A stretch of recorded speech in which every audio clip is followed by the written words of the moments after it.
Welcome back. Welcome back. Math is easy, step by step. In this part 42 video, we're continuing with the stop, pause, and you try. So I have 111 over 40. Another way to say that is 111 divisor bar 40. All right. And so you want to convert this fraction into a decimal and then into a percent. Get her done. Stop and pause in 3, 2, 1. All right, so I'm going to go through this one a little bit quicker than the others. To the right of 111, you're going to show your invisible decimal and all those invisible zeros.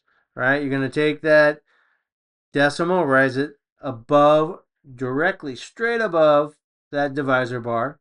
And now you're going to find a number times 40 to get you 1. 0, right? 40 times 11, another 0. 40 times what number gives you 111, or closest to 111, right? And I know 40 times 2 will give me 80.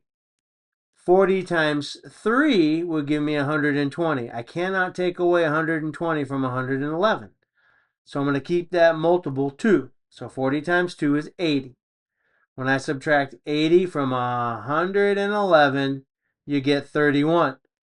I'm going to take the digit to the right and bring it down. Now I have 310.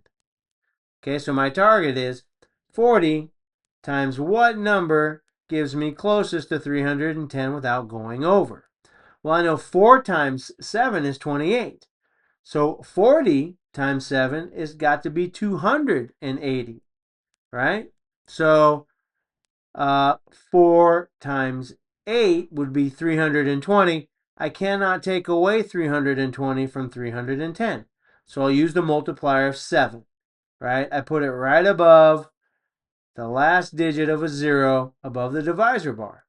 40 times 7 is 280. If I subtract 280 from 310, I get 30. I'm going to take that digit to the right and bring it down to get 300. All right. One number gets me closest to 300, another 7, right? And again, it goes above that 0 that I brought down, the 7, right?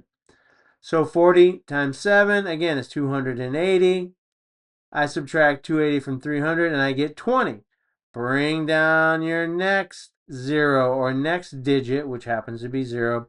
The 20 becomes a 200, right? And I know 5 times 4 is 20.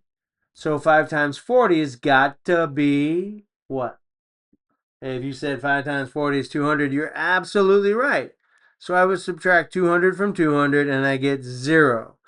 So I know 111 over 40 is equal to the decimal value of 2.775, or 2 and 775 thousandths.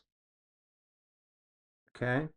I'm going to go over a chart after this last stop and pause and explain, again, fraction to decimal to percent relationships. It's going to help, I think, understand a little bit more about fractions, decimals, and percents. All right, so I need to convert this decimal into a percentage. Let's get her done.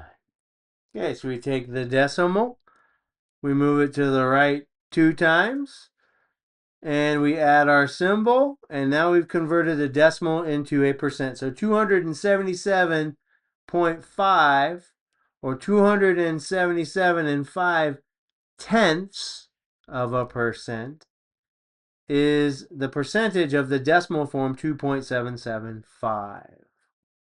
Okay, so our final equivalency values is 111 over 40 is equal to 2.775 as a decimal, which is equal or equivalent to 277.5%. Math's easy. Take it step by step. Thank you for joining me in this part 42 video. Part 43, I have a relationship chart between fractions, decimals, percents I want you to check out. So stay with me. Stick around. Watch part 43 video. Math is easy. Take it step by step. Thank you for joining me. Appreciate your time. Please like, follow, share, subscribe. If I've helped you, please help me to help others.